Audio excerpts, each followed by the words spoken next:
It is perhaps the most powerful and influential and dangerous worldview out there.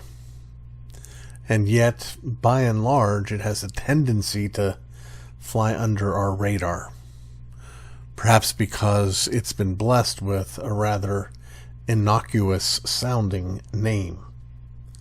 I speak of that worldview that we call Romanticism, which goes back, at least in terms of being recognized as a worldview, to Jean-Jacques Rousseau, a French thinker and scoundrel, who came up with this notion that has had a profound influence on our world. It tends to be a kind of reactionary philosophy. It crops up just about the time that a given culture tends to embrace some sort of mechanistic worldview. Whether it was during the Enlightenment, when everything, including man himself, was seen as a kind of machine whose laws could be understood and manipulated, all the way through the 1950s and the whole idea of a planned society. Whenever we get really confident in our ability to control us, Romanticism crops up, because it's an ideology that defines us as not machines, but feelers.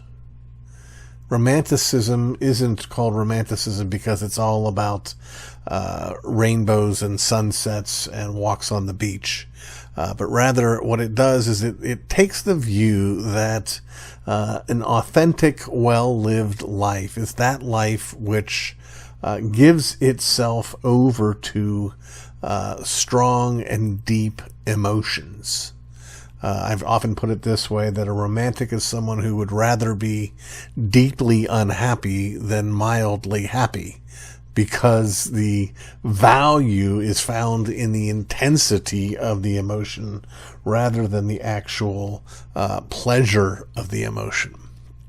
So the romantic mindset is that mindset which looks at our feelings, as we've talked about in an earlier Ask RC, that takes the view that our emotions are their own justification, that we are led by our emotions, that we are the victim of our emotions.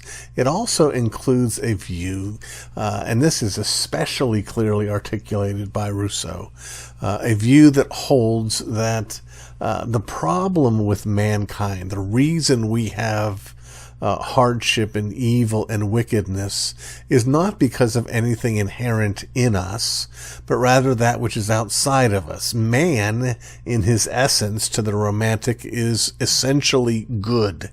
It is, however, culture or civilization which frequently corrupts man.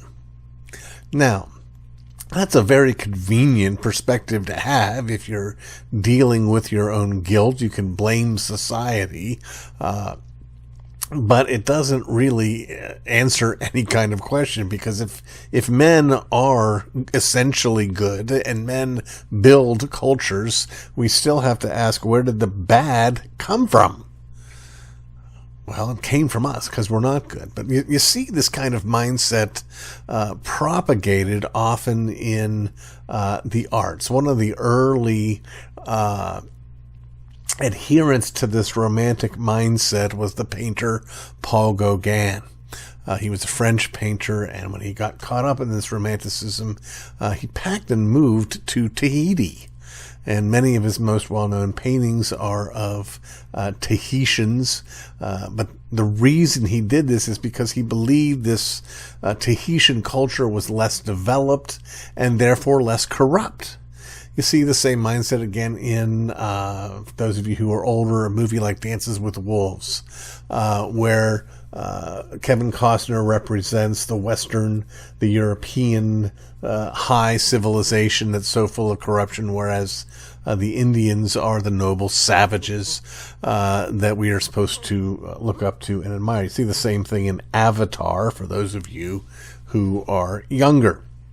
So that's what Romanticism is all about. Be on your guard against it, and realize it doesn't have anything especially good going for it.